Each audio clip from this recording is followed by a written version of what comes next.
Hello everyone and welcome to a new video on my channel. I'm Adam and today we are doing a Beast Quest ranking video. I am going to be ranking all the specials of the Beast Quest series as I finally reviewed all 26 of them. And we'll see where they rank in my personal opinion, where I will, so that's what I'll be doing. This is a purely Beast retrospective on each of these beasts. So I'm not Beast perspective, sorry. So I'm not going to go into the story very much, but what's going to be the main factors for where I rank each beast will be the design, the abilities, the fight, and how well they did in Battle of the Beasts. But ultimately, though, this is my opinion, so my opinion may be different to yours. But please feel free to leave your top 10, top 5, even top 3 down in the comments below, and I will read it. I'd love to have a conversation with you guys about why you think this special is the best one. But this is my ranking, and for me, the number 1 is the best special. That's just my opinion, though, and it should come to no surprise what it is. I am going to try something a little bit different with this, where I'm going to be cutting the video every now and then the angle would change completely to where you'll be seeing what is essentially my wardrobe, but I have a book leaning against it where I'll be talking about each one. So we'll see how well that goes. If it works out well, then happy days. If not, then back to just looking at me, my mug. So with that, let's get into this. See you with number 26. Okay, so number 26 is Rivera, Rule of the Underworld. This is my least favourite special and has been my least favourite special for quite some time now, actually since I did the collab with Lucas on the special rankings. What makes Rivera to me as my least favourite beast is that the design is very similar, well, very humanoid, which I'm not a big fan of, but there are some humanoid designs which are done right, but this one isn't. It kind of reminds me of Sultra with the whole Slender Woman thing. I do like the whole idea of having the Hounds of Avantia there, but when they are the source of her power, that it kind of throws it off for me, making her not very an intimidating beast, because if you kill the Hounds of Avantia, you kill her. But yeah, that's why she's 26th place, because there's just not much interesting about her, and she has a glaring weakness which can screw her over entirely. That, and in Battle of the Beast, she died in round 1 for both tournaments she was in. Up next we have Kratos and Kildor. Sorry if there was a sudden pause there, I just accidentally double tapped my screen, so I unpaused it, then paused it again immediately. But for Kratos and Kildor, what makes him in 25th place is that this one is probably the most forgettable special of them all. And that's because I could barely remember anything about him with the exception of the fiery discs that he can throw, and that is a combination of a ram and a stag. When put together, you get this. Other than that, I know absolutely nothing else about Kratos and Kildor, the two-headed demon. And for me, 25th place, but it's probably will stay there if we keep having 26 specials, because I do see something good in the other specials that makes them better than Kratos and Kildor. Moving on to 24th place. In 24th place, we have Arax the Soul Stealer. Now, on my original ranking with ranking the specials, I had Arax around the midpoint. So what pulls him down for me is that he died in round 1 for both tournaments of Battle of the Beasts. No, he died in round 1 of the special generation and died in round 2 of the Yule generation. But the reason why Arax is now this low is because I have trouble remembering much about Arax in general. So that is one aspect. And another aspect is that I kind of find Arax a little bit boring, because you take souls. Okay, then what? Yeah, so he just has a whip which takes souls, and then his only other weapon is his fists, which makes him a bit of an underwhelming beast when you look at him from a beast perspective. Moving on to 23rd place. In 23rd place, we have Vedra and Crymon, twin beasts of Avantia. To me, this is it's a story with many plot holes, but as a beast reviewer, I don't need to go over those plot holes. But for me, Vedra and Crymon I like as beasts, but their debut book, which is this one, doesn't really hit it for me. And That's probably because for most of the book, Vedra is nowhere to be seen. I believe it's Vedra anyway. Whilst Tom goes around Rion with Crymon, and even then, Crymon seems to be a bit of a whiny dragon, but understandable reasons. Vedra was in trouble, so I'm not going to say that's a problem. But in the specials tournament, Vedra died in round 1 and round 2 because I forgot Crymon beat Vedra in the specials tournament. And in the All Generation tournament, but they both died to Mag'Raw. So they didn't really do great in Battle of the Beasts. And as a fight in the book, there's not really much of a fight to talk about. It introduces Seth, but that's a story perspective, so I can't really go on that. But other than that, for me, Vedra and Crymon, it's just a very underwhelming book with what are quite good beasts in future books. Moving on to 22nd place now. In 22nd place, we have Tempera the Time Stealer. Now, I'm aware with a beast being able to travel backwards and forwards in time, you would think I would like this beast. Yes, the ability is cool, but the design kind of throws me off because it's pretty much a giant octopus with a giant eye. Kind of like something you'll find in Terraria. But then the fight, Tempera's barely in it, and the abilities, apart from the time traveling, there's nothing to really stand out, which makes Tempera a bit of a lackluster beast in my opinion. And to me, I have absolutely no emotions towards her whatsoever. In Battle of the Beast, she died in round 2 for the specials and round 2 for the main, well, the All Generation tournament because, well, she didn't really do any battles in round 1. But she didn't do good enough in those tournaments for me to really notice her. So for that, apart from having a good ability, that's it. All I can really say about her. Moving on to 21st place, we have Anaret the First Beast, Little Miss Self-Conscious. For a first beast, you'd expect something to be ferocious, terrifying rather. One that really sets the standard for what other beasts below her should be. This is should be the queen of all beasts.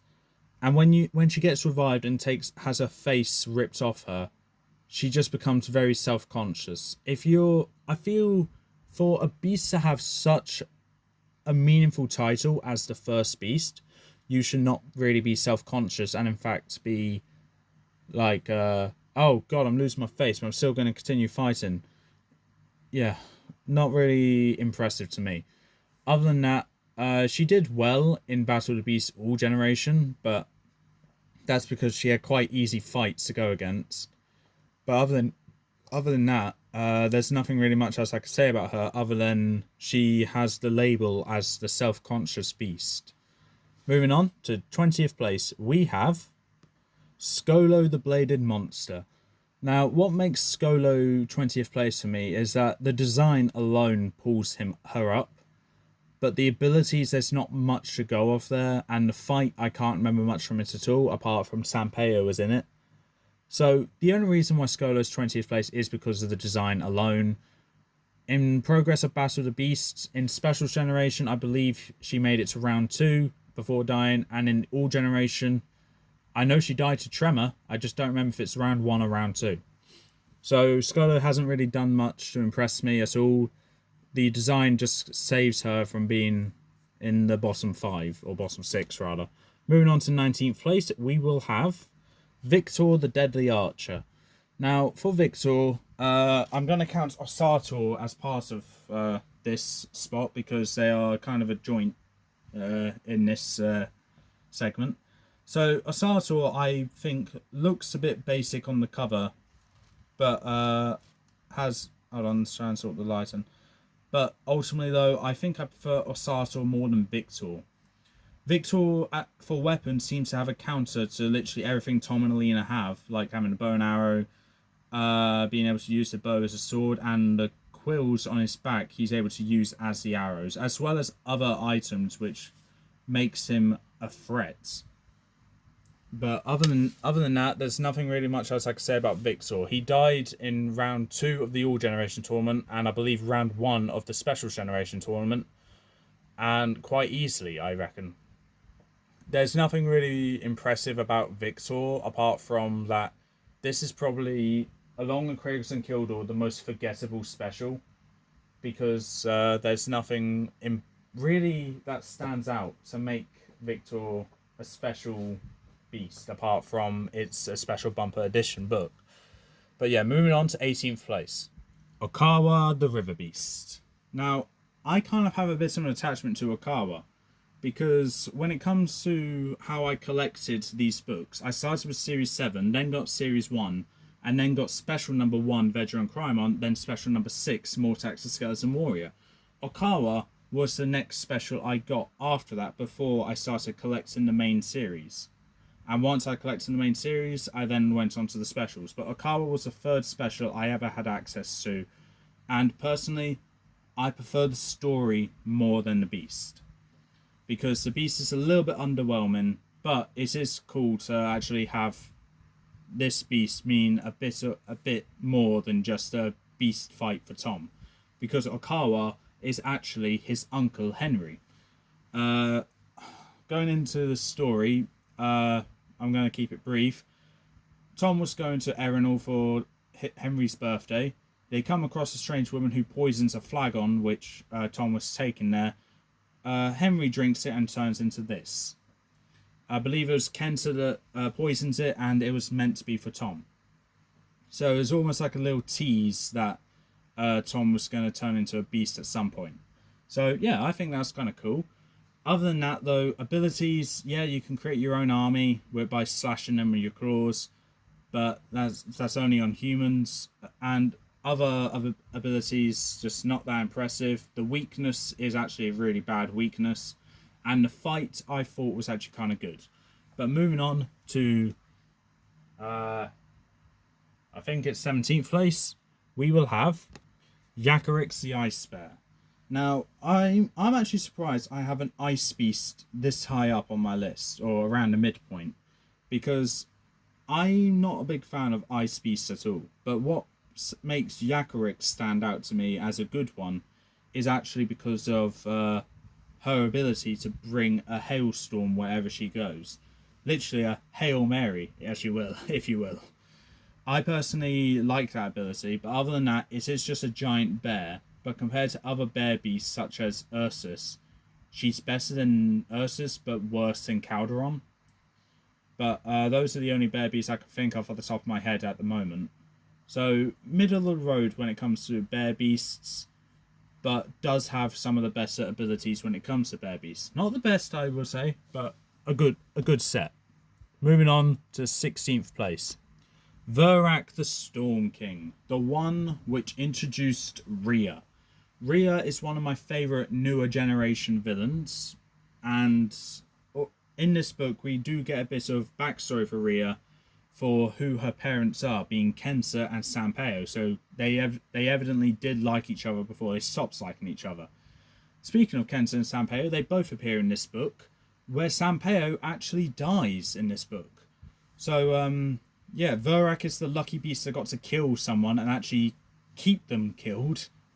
Sorry, Furno, but come on. Same with Torpix as well. But really, though, Virak, in my opinion, is an alright beast, but as I say multiple times in my tournaments, I'm not a big fan of the big bulking beasts that just move around very slowly, unless they have great abilities which they can have with them. Virak only brings a thunderstorm wherever he goes, and that's the only thing that Virak has going for him, which makes him at least fun to use in the tournament, which was actually his demise in the All Generation tournament going against Elik, the Lightning Horror. In the Specials Generation tournament, he died to Mortax, I believe, and I believe he made it to the final 7, so he is a formidable opponent. I wouldn't say he's a great one, though. But with that, moving on to 15th place. Right, 15th place is Spyros the Ghost Phoenix. I feel it is a given that I need to add Spyros onto this list. And yeah, Spyros is on this list because I do like the whole idea of Spyros being separated from her true form, and her true form actually being Nordren. However, that technically means that when doing a review on Spyros, the fight had to be low because it technically wasn't against Spyros, it was against her physical form being Nordren, so that doesn't really count. However, I do have my attachment to Phoenixes, which makes Spyros a good beast, in my opinion. However, what drags her down for me is that whole fights, really. Plus, you get introduced to Seth's sister, who does nothing. Absolutely nothing to the story, apart from gets away and we never see her again. Maybe she's been turned into a beast like Seth has. I don't know. But ultimately, though, great Phoenix, in my opinion. But compared to the other Phoenixes we have in the series, that being Epos and Falrar, Spyros kind of fades into the back as a more forgettable one. But I still like her, but I wouldn't say she's not the best one by any means at all. But great abilities plus the ghostly form is still quite good. In 14th place, we have Mag'ror, Ogre of the Swamps. What makes Mag'ror good, in my opinion, is actually the fact that it's not Tom and Alina that fights Mag'ror. It's Taladon, and I believe the Master of the Beast at the time being Loki or Levi. One of them. I think it's one of those names. I haven't read this book in a while, but I do remember that it's Taladon that fights Mag'ror. This is the first book with Taladon in after he dies. And he's actually the main character of this book, which I like a lot about this. As a beast, Mag'ror, in my opinion, is one of the stronger ones physically. But other than that, nothing really much else supports Mag'ror to making him a good beast. In Battle of the Beasts, he made it to round 2 before dying. And in Special Generation, I believe he died in round 1. Not entirely sure, but Mag'ror isn't the best beast by any means. But I only have him up this high because of his fight against Taladon when Taladon gets dubbed Master of the Beast midway through that fight. Moving on to 13th place. Bizarra the Horned Dragon. Kicking off the halfway point of this video. Bizarra I put in 13th place because she does have a great design as well as great abilities. And a fight which, yes, I do think is kind of boring and forgettable because I can't remember much from it. And maybe I was a little bit too harsh on it. But instead of Tom and Alina fighting Bizarra, it is just Alina. Because Bizarra used her aging fire breath to actually age Tom to the point where he's close to death. So Tom was actually out of commission for that entire fight, which I actually liked a lot and made this book stand out. However, like I said, the fighters felt quite boring in my opinion, but doesn't mean that Bizarra isn't a great beast whatsoever.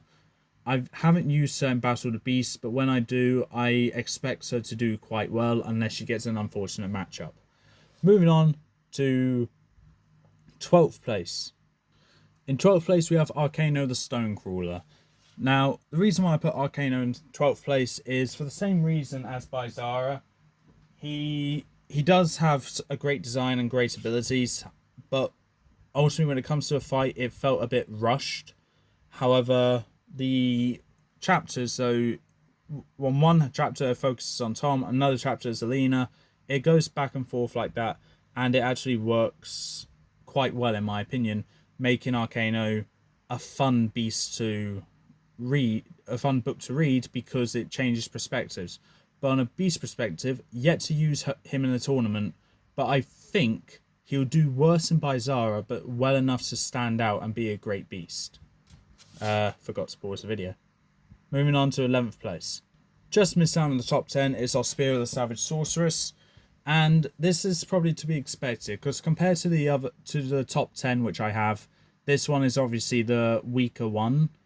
And it was quite an easy choice which beast is missing out in the top 10, because whilst in the tournament she died in round 1 in the Special Generation tournament, and for the All Generation tournament, Ospira did make it quite far, but that's because she was under the control of Gargantua. So ultimately though, Ospira is a great beast, but is only good when she's being used, which does pull her down a lot, but it won't change my opinion on Ospira being relatively okay.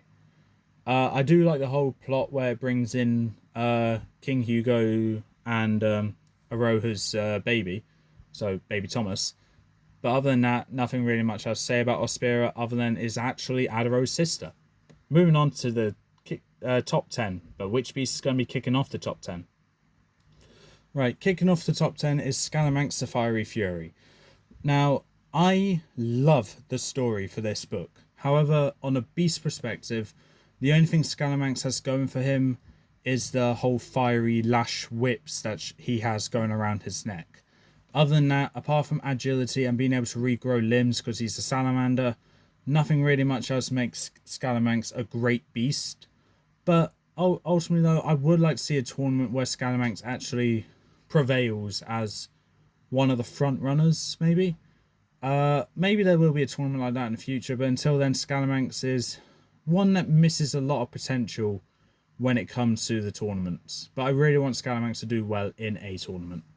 Moving on to number 9. Kyrax the Metal Warrior. What can I say about you, other than you are kind of fun to use in Battle of the Beast tournaments? However, I also don't like using you at the same time. Because whilst you have abilities of a T-3000 Terminator, I believe that's the right one anyway, when it comes down to your lightning magic, I don't know if it should do damage or just create portals. I've been sticking to create portals, but whether the lightning can actually do damage, I don't know. But you are always a front runner when it comes to Battle of the Beast tournaments, especially in the specials where you came in the top 7. However, personally to me, I think you need to take a back seat for other beasts to do well. And whilst I don't show bias at all, I do kind of want to see Kyrax fail in tournaments because, yeah, he's fun to use, but he's not really fun to continuously use him throughout a tournament. So in specials generation, in the all generation tournament, when he died, I was actually quite happy. And of all beasts to kill him, it was actually Skra. So fun. Got to give one of my favourite beasts some credit. But yeah, Kyrax, great beast in my opinion. Great to use in Battle of the Beast, but not fun. Moving on to 8th place. Falkor the Coiled Terror, the first semi-finalist of a Special Generation tournament. Well, one of 2 anyway. So what makes Falkor special, in my opinion, is, to me, is actually the colour scheme and the fact he's a giant snake. I do like my snakes, as we know by if you're a long-time viewer on this channel. But what makes Falkor special to me is the colour scheme, because I love red and black as a colour scheme, in case not obvious with all the clothes I wear on recent videos. As what brings him down, though, is actually his acidic abilities, where it's just acid dripping from his fangs. He doesn't shoot it out because he can't. And yeah, it's just acid in his fangs. So he actually needs to bite his opponents to actually infect them with acid. But even then, that's only going to do so much. So when it comes to Battle of the Beast tournaments, Falkor needs to rely mainly on his abilities and his experience to actually let him win. However, I think Falkor's a great beast, so there's nothing dragging him down. And he's part of the original beast from the Chronicles of Avantia, which I do need to read because I like to know more about this beast. But at the moment, Falkor is 9th place, and when I finish reading Chronicles of Avantia, whenever and if ever that may be, I will do a review on that, and then hopefully Falkor will go further up in my rankings. But moving on to 8th place. 8th place is Ferric the Iron Soldier. Now, what makes Ferric good to me was actually his arc in this all-generation tournament, where each beast he defeated, he would turn them into part of his Iron Legion and use them to help him win.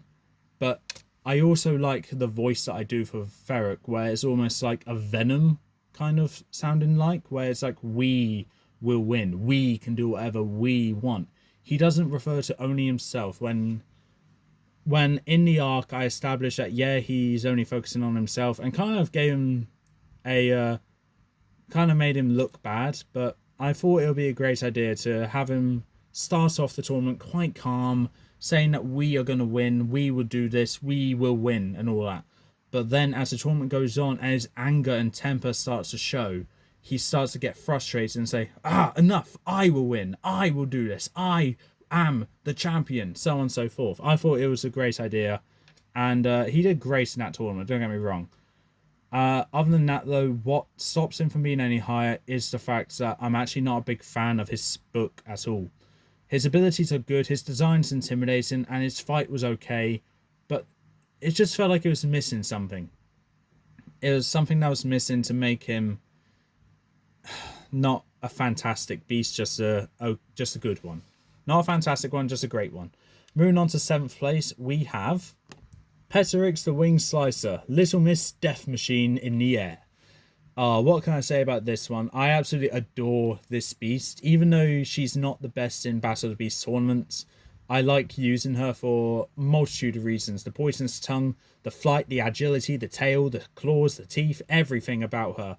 She is dangerous from every angle, and I love that about her.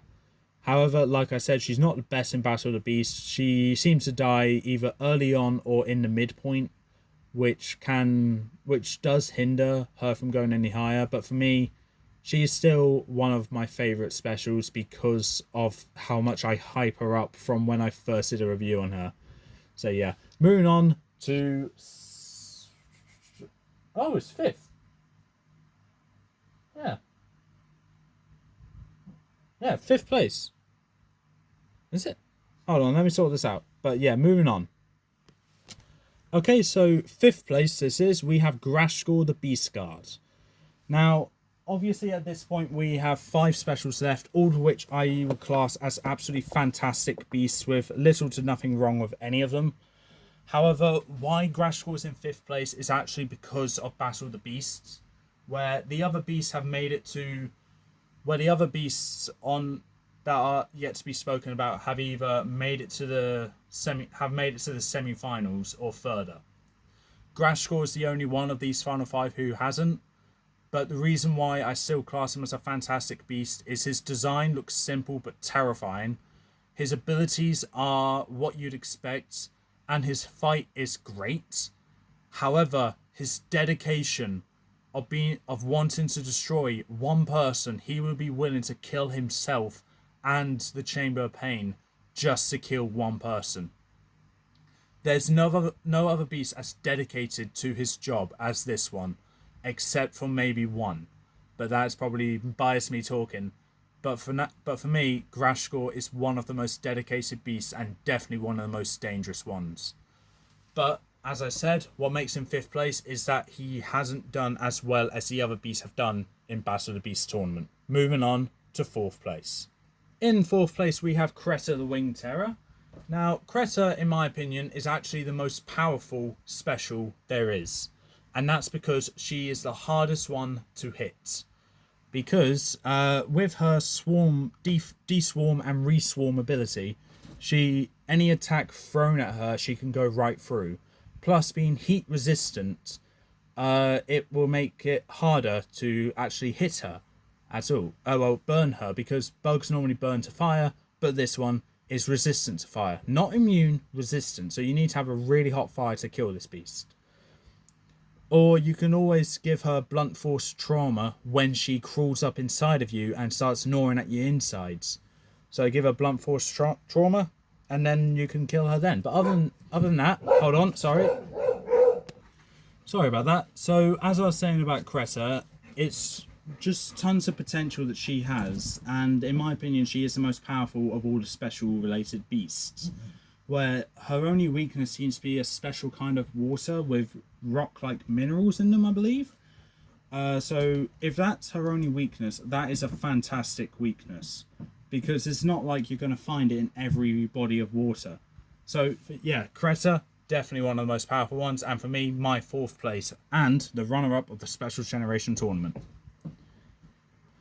Raksha the Mirror Demon, 3rd place. Now, what can I say about you? Honestly, in my opinion, Raksha is a fantastic beast with the ability to use the shield tokens at his disposal.